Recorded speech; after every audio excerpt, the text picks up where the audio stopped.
오늘은 느헤미야 10장 말씀을 통해서 율법을 따라 행할 것이라는 제목으로 함께 하나님의 귀한 뜻을 배우길 바랍니다. 구약의 이스라엘이라는 나라라고도 할 수 있고 민족이라고도 할 수 있지만 구약에서 특별히 하나님의 택한 백성으로서 하나의 본보기로 이스라엘을 조명하시고 그 이스라엘을 통해서 하나님께서 어떻게 역사하시는가를 가르쳐 주십니다. 그래서 구약의 이스라엘은 교회의 본보기다, 교회의 하나의 예다, 그렇게 말할 수가 있습니다. 하나님 앞에 범죄한 그들을 하나님께서 말씀하셨던 대로 바벨론의 포로로 잡혀가는, 완전히 멸망하는 그런 하나님의 진노를 사게 되었지만 하나님께서는 약속하셨던 대로 70년 만에 그들을 그 포로에서 돌아오도록 하셨습니다. 그리고 성전을 재건하도록 하셨습니다. 그리고 예루살렘 성도 재건하도록 하나님께서 그렇게 역사를 하셨습니다.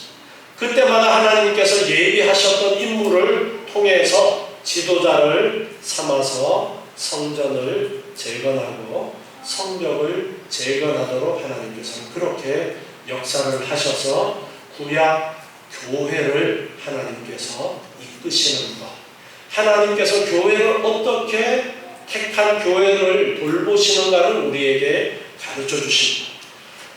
성전이라는 것은 그 성전을 통해서 하나님께서 구원의 통로로 허락하신 것이 구약의 성전이었습니다. 그래서 그 성전은 신약의 예수님을 상징하는 것이다, 그렇게 말할 수가 있는 것입니다. 그리고 예루살렘 성벽을 재건하는 그 일에 대해서 교회를 세워나가는 것과 견주어서 제가 그렇게 말씀을 드렸습니다.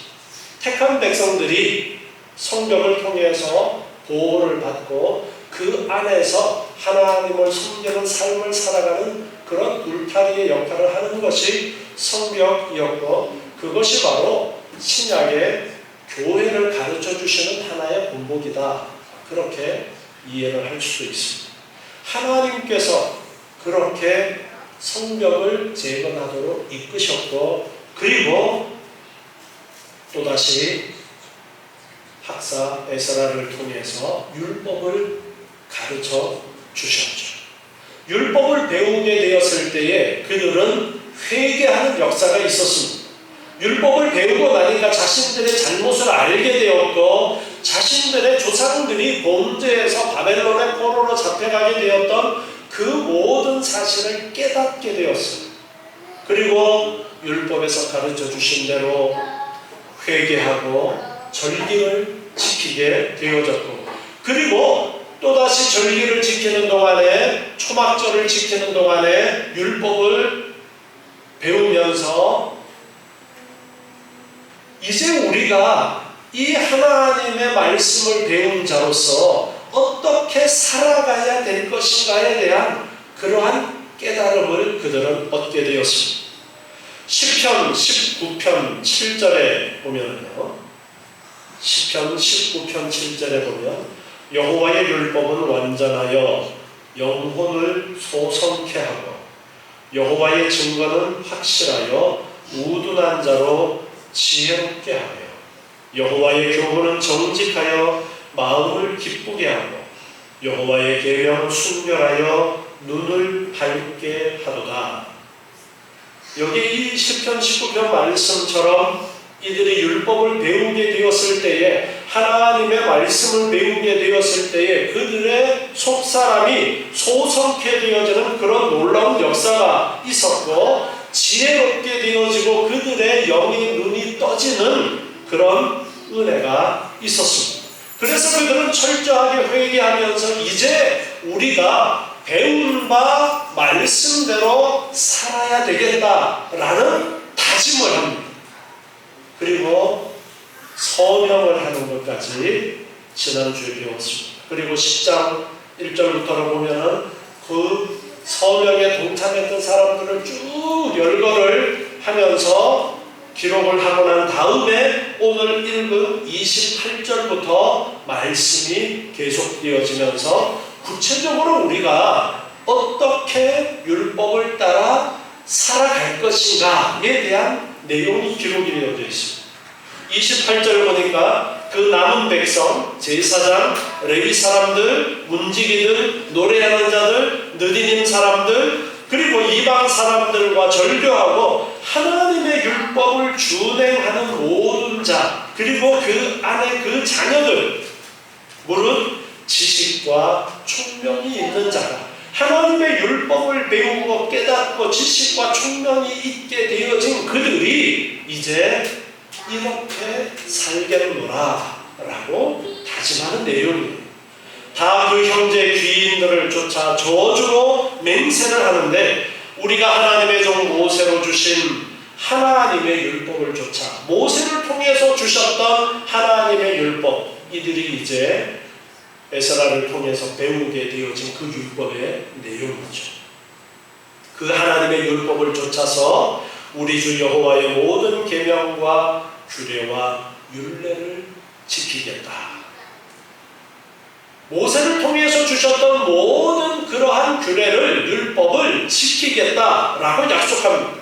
우리 딸은 이 땅 백성에게 주지 아니하고 우리 아들을 위하여 저희 딸을 데려오지 아니하고, 구체적으로 이제 어떻게 율법을 따라 지킬 것인가의 첫 번째, 우선 거룩을 유지하기 위해서 이방인과 결혼했던 것을 정리를 하게 되어집니다.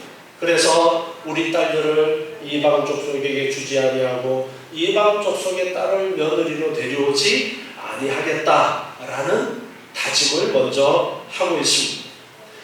신명기 5장 32절부터 말씀을 보면요, 신명기 5장 32절에 그런즉 너희 하나님 여호와께서 너희에게 명령하신 대로 너희는 삼가 행하여 좌로나 우로나 치우치지 말고 너희 하나님 여호와께서 너희에게 명하신 모든 도를 행하라. 신명기서가 모세가 마지막으로 다시 한번 하나님께 시내산에서 받았던 율법을 정리해서 가르쳐주는 그러한 내용이 신명기서의 내용이죠. 모세가 마지막으로 이스라엘 백성들에게 분부하는 내용이에요. 좌로나 우로나 치우치지 말고 너희에게 명하신 모든 도를 행해라. 그리하면 너희가 삶을 얻고 복을 얻어서 너희의 얻은 땅에서 너희의 날이 장구할 것이다. 율법을 잘 지키고 좌로나 우로나 치우치지 않고 그 말씀대로 순종하면 그 땅에서 복을 얻고 너희가 오래오래 살 것이다 라고 약속하신 말씀을 일러주었습니다. 그 말씀을 배웠고 이제 이들이 에스라를 통해서 이 말씀을 배우고 나서 이제 우리의 딸들을 이방인들에게 주지 아니하고 이방인의 딸을 우리 며느리로 삼지 않겠다라는 말을 고백합니다. 그리고 31절에 이어서 안식일과 안식년 규례에 대해서 말합니다. 혹시 이 땅 백성이 안식일에 물화나 식물을 가져다가 팔려 할지라도 우리가 안식일이나 성일에는 사지 않겠고 제7년마다 땅을 쉬게 하고 모든 빚을 탕감하리라 하였고 안식일을 지키겠다라는 것을 첫 번째로 이제 또 이야기를 합니다. 신명기 5장 12절에 보면 신명기 5장 12절에서 여호와 너희 하나님이 내게 명한 대로 안식일을 지켜 거룩하게 하라. 엿새 동안은 힘써 내 모든 일을 행할 것이나 제7일은 너희 하나님 여호와의 안식일인즉 너나 내 아들이나 내 딸이나 내 남종이나 내 여종이나 내 소나 내 낙이나 내 모든 육축이나 내 문 안에 거하는 객이라도 아무 일도 하지 말고 또 내 남종이나 여종으로 너같이 안식하게 하라. 십계명을 통해서 가르쳐 주셨던 안식일을 지키라는 그러한 규례를 신명기서에서 다시 한번 강조하고 있는 내용을 살펴보았고요. 이 가르침을 배웠고, 그래서 포로에서 돌아온 이들이 이제 율법을 배운 이후에 안식일을 지키겠다라는 것을 고백합니다. 안식일은 하나님께서 이 세상을 창조하시고 여세 동안에 창조하시고 7번째 되는 날에 하나님께서 쉬시면서 안식을 선포하셨고 안식의 규례를 그때 만들어 주신 것입니다. 그래서 하나님의 백성들에게 있어서 이 안식일을 지키는 것은 가장 근본적이고 기초 중에도 기초가 이 안식일을 지키는 문제다라는 것을 깨닫고 이들이 안식일을 지키겠다라는 것을 고백합니다. 그러면서 안식일에 물 하나 식물을 가져다가 팔려 할지라도 우리가 사지 않겠다. 안식일에 물건을 파는 사람들이 있어도 우리가 사지 않겠다라는 말을 합니다. 느헤미야 13장 15절에 보면은 그 안식일 규례에 대한 말씀이 나와요. 느헤미야 13장 15절에 그때에 내가 본즉 유다에게 어떤 사람이 안식일에 술투를 밟고 곡식단을 나귀에 실어 운반하며 포도와 무화과와 여러 가지 짐을 지고 안식일에 예루살렘에 들어와서 식물을 팔기로 그날에 내가 경계하였고 또 두로 사람이 예루살렘에 거하며 물고기와 각양 물건을 가져다가 안식일에 유다 자손에게 예루살렘에서도 팔기로 내가 유다 모든 귀인을 꾸짖어 이르기를 너희가 어찌 이 악을 행하여 안식일을 범하느냐 너희 열조가 이같이 행하지 아니하였느냐 그러므로 우리 하나님이 이 모든 재앙으로 우리와 이 성읍에 내리신 것이 아니냐 이제 너희가 오히려 안식일을 범하여 진노가 이스라엘에게 임함이 더욱 심하게 하는도다. 안식일에 장사하러 오는 사람들이 있었어요. 예루살렘 성으로 안식일에 물건을 팔러 오는 이방인들이 있었습니다. 그 이방인들이 물건을 팔러 오게 되어지는데 예루살렘 자체 내에서 모든 자급자족이 안 되어지기 때문에 이제 물건을 사고 팔아서 생활을 해야 되는데 그래서 멀리서 생선을 팔러 오는 사람들 그리고 두로라면 아주 멀리 바닷가 쪽을 이야기하는데 거기에서 사람들이 생선 팔러도 오고 여기저기서 뭐 포도라든가 무화과라든가 곡식이라든가 이런 것들을 팔러 오는 사람들이 있었는데 안식일에 그렇게 팔러 오는 사람들이 있었어요. 그래서 그것을 지금 지적을 하고 있습니다. 안식일에 너희가 그들이 물건을 팔러 오는 것, 그들의 물건을 사고 하는 그 문제를 지적합니다. 안식일을 범했다라는 거예요. 안식일이 온전히 지켜져야 되는데 그렇지 못했다라는 것입니다. 계속해서 19절 읽어보면 안식일 전 예루살렘 성문이 어두워갈 때에 내가 명하여 성문을 닫고 안식일이 지나기 전에는 열지 말라 하고 내 종자 두어 사람을 성문마다 세워서 안식일에 아무 짐도 들어오지 못하게 하며 장사들과 각양 물건 파는 자들이 한두 번 예루살렘 성 밖에서 잠으로 내가 경계하여 이르기를 너희가 어찌하여 성 밑에서 자느냐 다시 이같이 하면 내가 잡으리라 하였더니 그 후부터는 안식일에 저희가 다시 오지 아니하였느니라. 내가 또 레위 사람들을 명하여 몸을 정결케 하고 와서 성문을 지켜서 안식일로 거룩하게 하라 하였느니라. 나의 하나님이여 나를 위하여 이 일로 기억하옵시고 주의 큰 은혜대로 나를 아끼시옵소서. 느헤미야가 총독으로 있었죠. 그래서 총독의 권한으로 안식일에 아예 성문을 닫아서 왕래가 없도록 그렇게 해서 안식일을 지키도록 그렇게 했던 것을 기록하고 있습니다. 우리가 안식일에 무엇을 하느냐, 무엇을 마느냐의 문제보다 더 중요한 것은 우리가 안식일을 기억하고 안식일을 지키냐라는 부분이 먼저입니다. 하나님께서 우리에게 엿새 일하고 7번째 되는 날은 쉬어라 말씀하셨어요. 우리의 먹고 살기 위해서 하는 생업을 멈추는 것을 말씀합니다. 먹고 살기 위해서 하는 생업을 멈추어라. 그리고 하나님을 바라보아라. 안식일의 규례의 가장 중요한 내용 거기에 있습니다. 하루 벌어서 하루 먹고 사는 사람들은 안식일에 벌러 나가지 못하면 그날은 굶어야 됩니다. 그럼에도 불구하고 안식일을 쉬면서 하나님을 바라보라고 말씀하십니다. 그래서 만나도 하나님께서 엿새 동안 내리시고 7번째 날은 내리시지 않았습니다.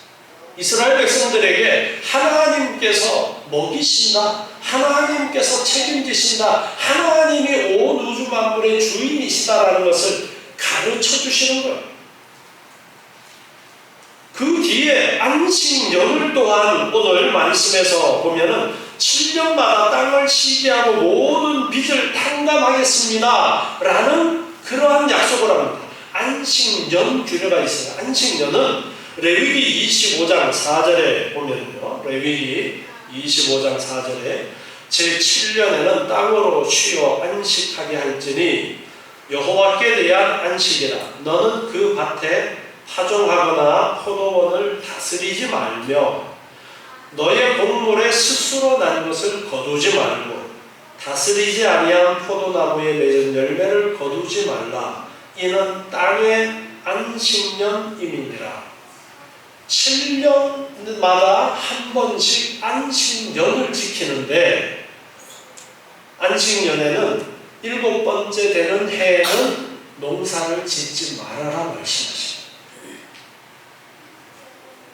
농사를 안 지으면 어떻게 먹고 살 수 있어요? 하나님께서 책임지시겠다라고 말씀하십니다. 안식일에 하나님께서 책임지시겠다라고 하는데 먹고 살 것이 없어서 일하러 가는 사람들이 있습니다. 그 사람은 하나님께서 안식일을 지키면 먹고 살게 하시겠다라는 체험을 할 수 있을까요? 없을까요? 못합니다. 왜? 안식일을 지켜야 그런 체험을 할 수가 있는데 안식일을 지키지 않았기 때문에 그런 체험을 할 수 없습니다. 하나님께서 약속하셨습니다.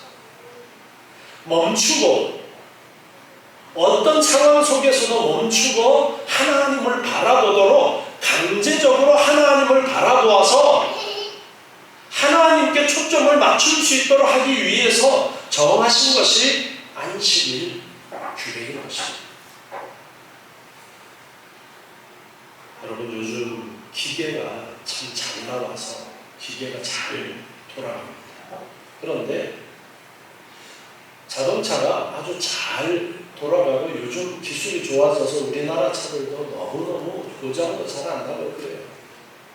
그런데 아무리 기술이 좋아도 자동차를 타면서 꼭 해야 되는 게 있어요. 뭘 해야 될까요? 1년에 적어도 한 번 정도는 꼭 해줘야 되는 게 있어요. 엔진 오일을 교환해 주어야 됩니다. 어떤 사람은 엔진 오일을 교환 안 하고 계속 가다가 엔진이 섰어요. 아니, 엔진이 왜 섰지? 그냥 타면 되는 줄 알았어요. 기름만 넣고. 하나님께서 우리에게 안식일을 정해 주시고서 멈춰라. 그리고 하나님을 바라보아라. 하나님을 바라보는, 다시 정리정돈하고 나사를 조이고 점검하고 하나님 앞에 내 자신을 보면서 점검하는 날로 이 안식일을 사용하라, 그렇게 정하신 것이 안식.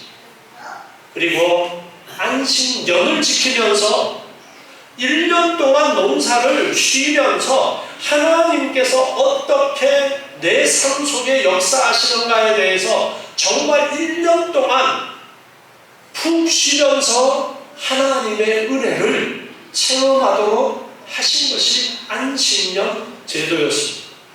지금 우리가 농사를 짓지 않으니까 땅을 안식년을 지키면서 안식하고 그런 것들은 거의 없지만 1년을 농사를 안 짓고 쉬는데 먹을 것이 부족하지 않도록 하나님께서 그렇게 은혜를 주시겠다는 얼마나 감사한 일입니다. 그렇게 안식년을 지키라는 것을 깨닫고, 지금 이 느헤미야서의 시대적인 배경을 보면 지금 성벽을 건축하고 살아가는 사람들 힘들게 살아가고 있어요. 아주 풍족하게 살아가고 있어요. 힘들게 살아가고 있었잖아요. 앞에서 돈 많은 사람들이 힘들게 해서 일반적인 사람들은 너무나도 힘든 그런 생활을 하고 있는 거예요. 그런데 그 가운데 율법을 배우고 나니까 우리가 하나님 앞에 안식일도 제대로 안 지키고 안식년도 제대로 안 지키고 그렇게 살았구나. 우리 조상들이 하나님 앞에 안식일도 지키지 않고 안식년도 지키지 않고 절기도 지키지 않고 율법의 말씀대로 잘 지키면 잘 되고 오랫동안 살 것이라고 약속해 주신 그 말씀이 있었는데, 그 말씀을 저버리고 그 말씀대로 행하지 않아서 저주를 받아서 이 땅에서 쫓겨나고 포로되는 그런 생활을 했구나라는 것을 깨달았어요. 그리고 어려움 중에도 이들은 이제 안식일을 지키겠습니다, 안식년을 지키겠습니다라고 율법을 배우고 나서 그들이 고백하게 되어졌던 것입니다. 신명기 15장 1절에 보면은요, 안식년 규례 가운데는 이런 내용도 있습니다. 매 7년 끝에 면제하라.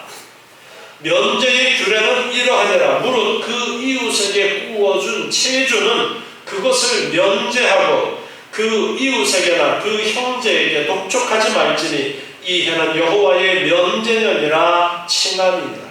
안식년이 되면은 빚졌던 것도 탕감해 주어라. 그렇게 말씀하면서 안식년 규례를 가르쳐 주셨습니다. 내가 농사를 짓지 않고 살아가는 것뿐 아니라 나에게 빚진 이웃 형제들에게 빚을 내놔라 하지 말고 안식년이 되면 이제 탕감해 주어라.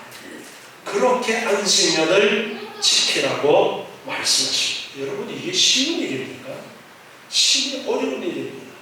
욕심 많은 사람들에게 결코 지키기 어려운 그런 내용입니다. 안식일은 고사하고 안식년을 지킨다라는 것 얼마나 어려운 일인지 모릅니다. 그런데 깨달았어요. 이제 우리가 안식일을 지키겠습니다. 그리고 우리가 안식년을 지키겠습니다. 모든 빚을 탕감하라는 말씀대로 안식년이 되면 모든 빚을 탕감해 주겠습니다라고 약속을 합니다. 그리고 32절에 이어서 보니까 성전세를 내겠다 말합니다. 그리고 또 스스로 규례를 정하기를 해마다 각기 세겔의 3분의 1을 수납하여 하나님의 전을 위하여 쓰게 하겠습니다.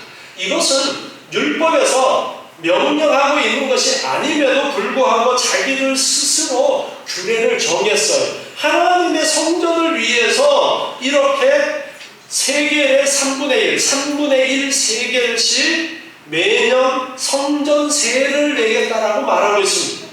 곧 진설병과 항상 드리는 소제, 항상 드리는 번제, 안식일과 추환과 정한 절기에 쓸 것과 성물과 이스라엘을 위한 속죄제와 우리 하나님의 전에 모든 일을 위하여 쓰게 하였고, 성전에서 명령하신 것이 있었습니다. 매일 드리는 제사, 그리고 안식일이나 성일에 드리는 것, 속죄제 드리는 이 모든 성전에서 하나님께서 명령하신 제사를 드리라고 명령하신 그 명령대로 제사 드리기 위해서 필요하니까 우리가 성전을 유지하기 위해서 성전에 필요한 것들을 위해서 성전 세일을 드리겠습니다. 이렇게 이들이 약속을 합니다. 그리고 34절에 보니까 또 우리 제사장들과 레위 사람들과 백성들이 제비 뽑아 각기 종족대로 해마다 정한 기한에 나무를 우리 하나님의 전에 드리겠습니다. 나무를 성전에 드리겠습니다.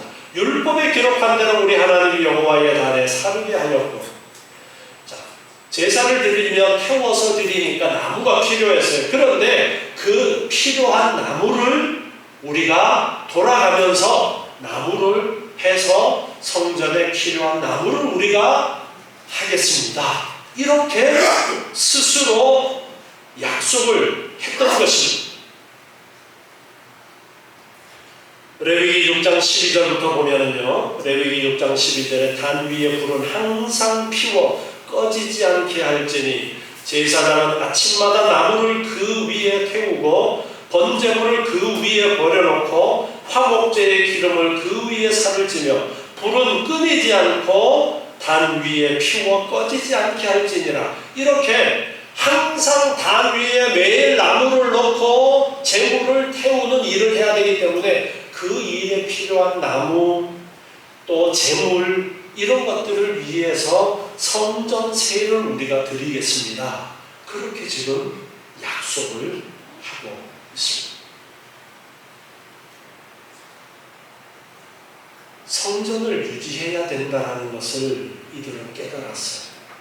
성전이 얼마나 중요한 것인가를 깨달았어요. 하나님께서 우리에게 구원의 통로로 주신 것이 성전이라는 것을 깨닫고 그 성전을 유지하기 위해서 어떻게 해야 될 것인가를 고민하는 가운데 규례에도 말씀하지 않은 성전 세일을 우리가 드리고 또 성전을 위해서 나무를 해서 드리겠습니다라는 이런 약속까지 이들은 하게 됩니다.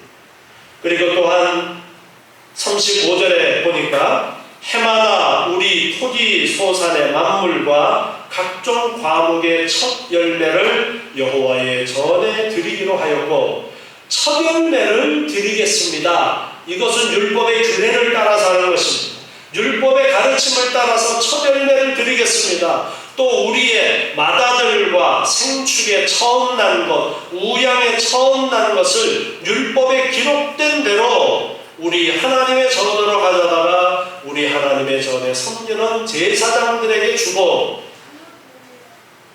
출애굽할 때에 장자가 죽는 마지막 재앙이 있었죠. 그 재앙을 면하고 나서 하나님께서는 명령하신 것이 첫째 아들 짐승에도 첫째를 위해서 하나님께 드려라 라는 명령이 있었습니다. 그래서 사람은 하나님 앞에 드릴 수 없으니까 대신해서 이제 돈으로 바꾸어서 그렇게 계산해서 하나님 앞에 드리도록 그렇게 명령하신 그 율법의 규례를 따라서 이제 하나님 앞에 장자 처음 난 숫것을 하나님 앞에 드리는 것으로 그렇게 율법을 따라 지키겠습니다. 그렇게 약속합니다.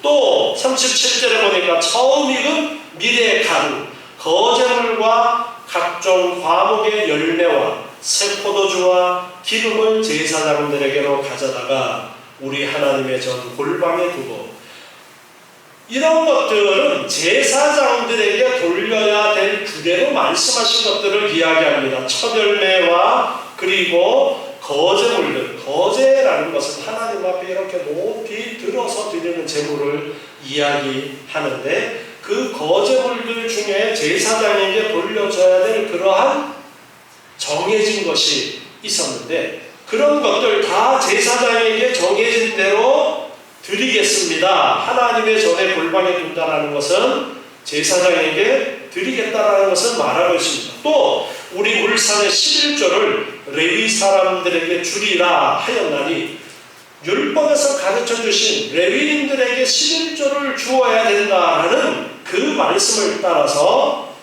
이 레위 사람들은 우리의 모든 성읍에서 물산의 11조를 받는 자이다.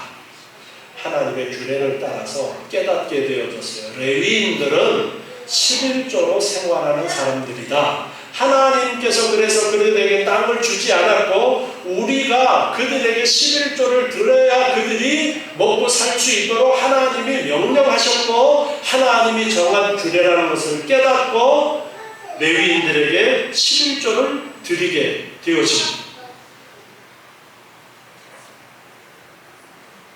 민수기 18장 24절에 보면은요, 이스라엘 자손이 여호와께 거제로 드리는 11조를 레위인에게 기업으로 주므로 내가 그들에 대하여 말하기를 이스라엘 자손 중에 기업이 없을 것이라 하였노라. 이처럼 11조가 레위인들에게 기업이 되도록 하나님께서는 그렇게 하셨고 땅을 그들에게 나누어 주지 않은 것에 대해서 말씀을 하십니다. 민수기 18장 21절에 보면은 내가 이스라엘의 11조를 레위 자손에게 기업으로 다 주어서 그들의 하는 일, 곧 회막에서 하는 일을 갖겠다. 레위인들이 제사장과 레위인들이 회막에서 하는 일을 내가 갖겠다. 무엇으로? 11조로. 즉 11조를 하나님께서는 회막에서 일하는 자들의 품삯으로 내가 주는 것이다. 그렇게 말씀하고 있는 것입니다. 그래서 11조를 반드시 드리도록 그렇게 했습니다. 다시 오늘 본문 38절에 보니까 이 율법의 가르침을 따라서 우리가 레위인들에게 11조를 드리겠습니다 라고 하는 것입니다.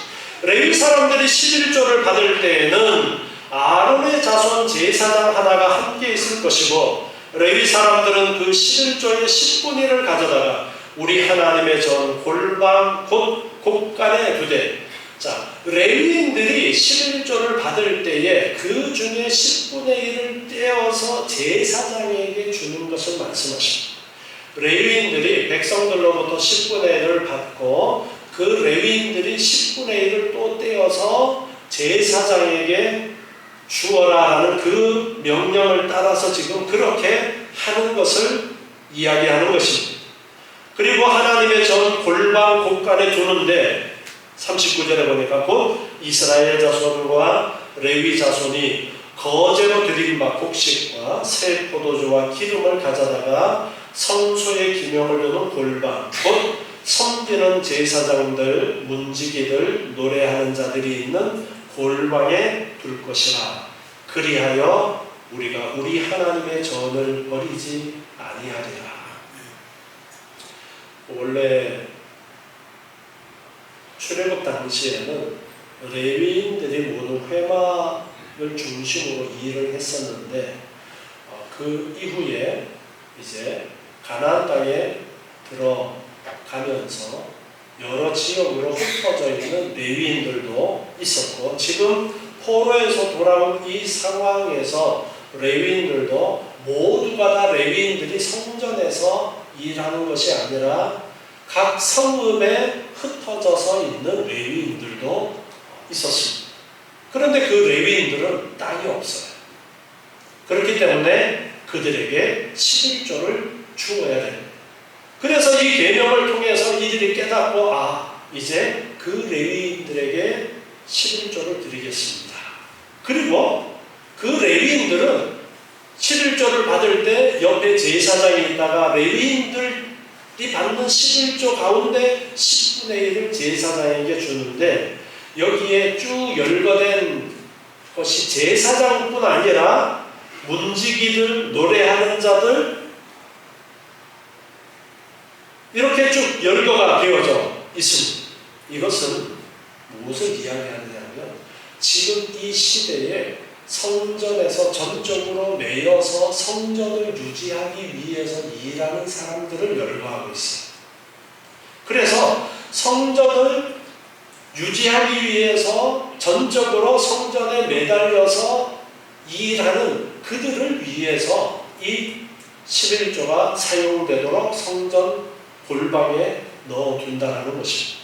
제사장들을 중심으로 해서 전적으로 성전에 일을 하고 있는 그들을 위해서 사용하도록 하기 위해서 이렇게 했다라는 것입니다.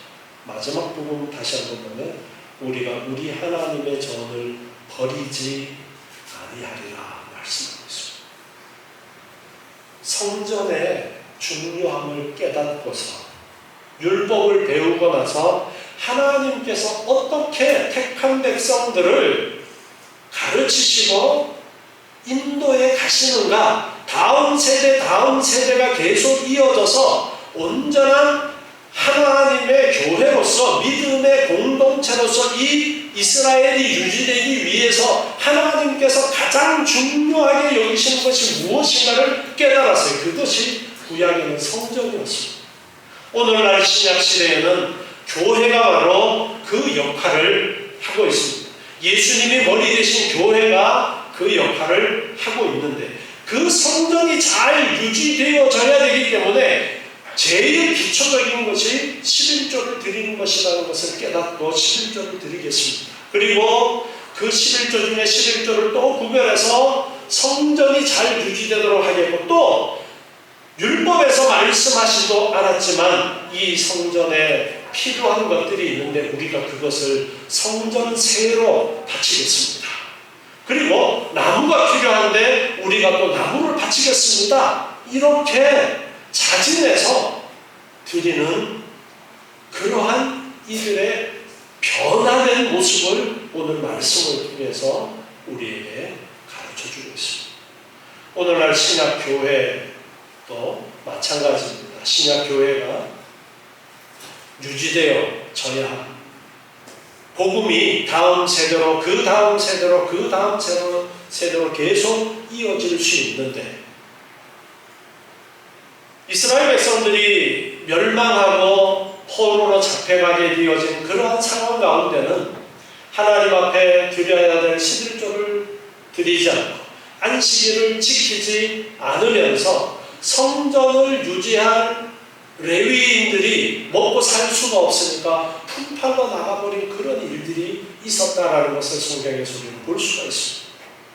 그러니까 성전이 유지가 안 되어지니까, 그러니까 말씀을 가르치고 해야 될 그 레위인들이 자기의 역할을 못하고 품팔러 나가서 그냥 돈 벌어 먹고 살기 힘드니까, 땅이 없으니까.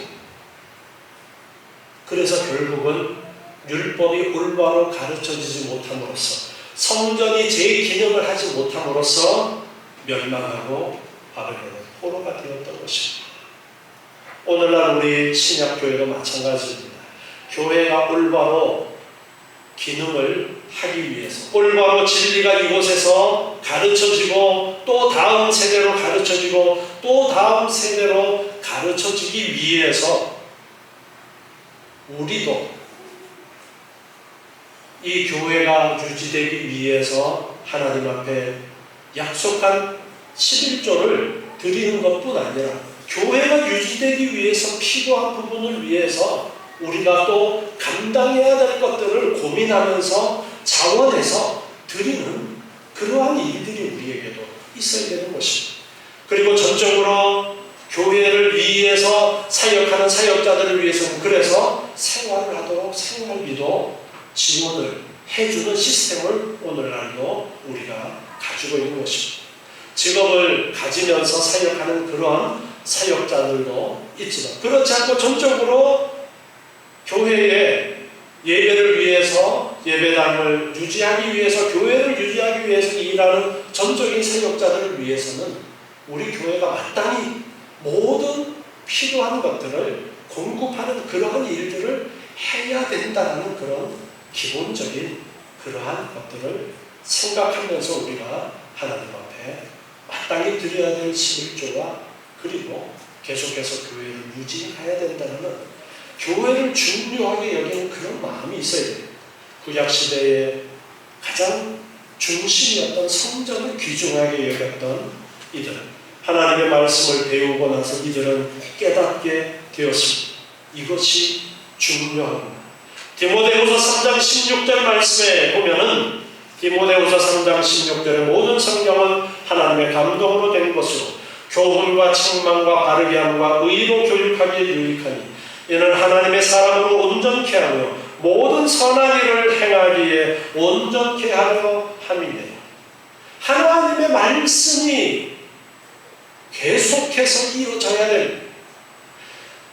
예배당에서 하나님의 말씀이 선포되어져야 되고 우리가 이 교회라는 시스템을 통해서 계속해서 하나님의 말씀을 배우고 후세대들에게 또한 가르치는 일이 계속되어질 수 있어야 됩니다. 그러기 위해서 우리 한 사람 한 사람이 해야 되는 일들이 무엇인가를 우리는 고민해 보아야 되겠습니다. 그리고 우리 인천 나루터 교회가 이 시스템 안에서 어떻게 잘 유지되어 가야 될 것인가를 위해서 함께 기도하고 고민하면서 하나님 앞에 우리에게 주신 이 교회를 잘 계속해서 유지해가는 일을 위해서 힘쓰고 또 하나님께서 명령하신 그 명령을 따라서 우리가 안식일을 지키고 안식년까지 지켰던 그러한 규례들을 생각하면서 우리의 삶 속에 더욱더 철저하게 하나님 중심으로 살아가기를 힘쓰시는 여러분 되시기 바랍니다. 기도하겠습니다. 하나님 감사합니다.